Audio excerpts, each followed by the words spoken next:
Assalamualaikum warahmatullahi wabarakatuh. Selamat pagi, salam tangguh.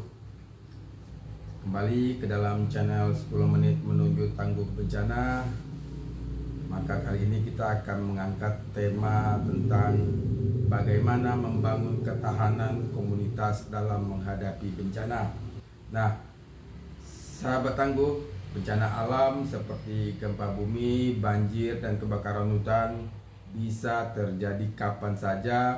Oleh karena itu penting bagi kita untuk mempersiapkan diri kita dan komunitas kita.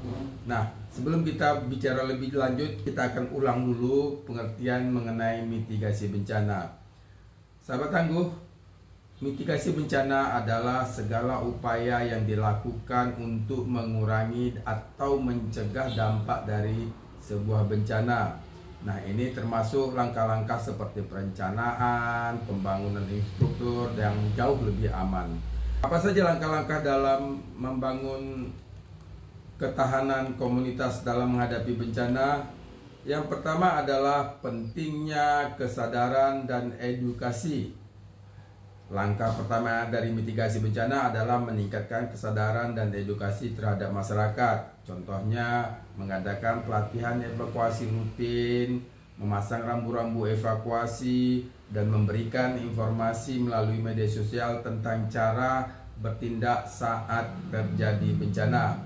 Dan langkah ketiga adalah pendidikan tentang bencana di sekolah-sekolah juga sangat penting agar generasi muda kita atau anak-anak kita siap dalam menghadapi situasi darurat. Selanjutnya adalah kita akan membicarakan perencanaan dan kesiapsiagaan komunitas.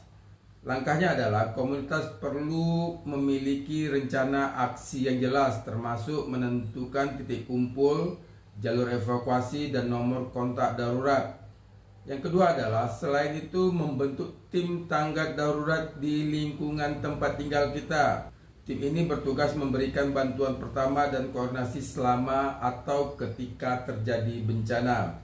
Nah, langkah ketiga adalah menyediakan persediaan darurat seperti makanan, air, obat-obatan, dan peralatan P3K di tempat yang mudah dijangkau ketika terjadi bencana. Langkah selanjutnya dalam membangun komunitas tangguh bencana adalah membangun infrastruktur yang tangguh.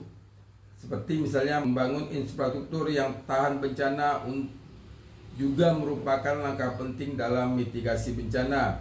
Contohnya, kalau kita berada di daerah yang memang rawan gempa, maka semua bangunan atau bangunan yang kita punya harus memakai konsep tahan gempa.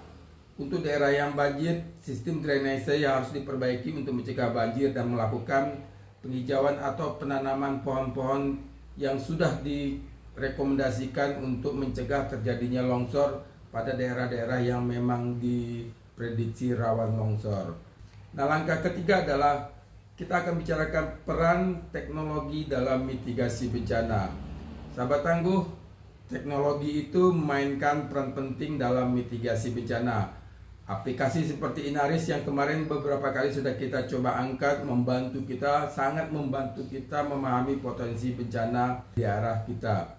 Selain itu, penggunaan media sosial untuk menyebarkan informasi darurat dan aplikasi peringatan dini bisa menyelamatkan banyak nyawa.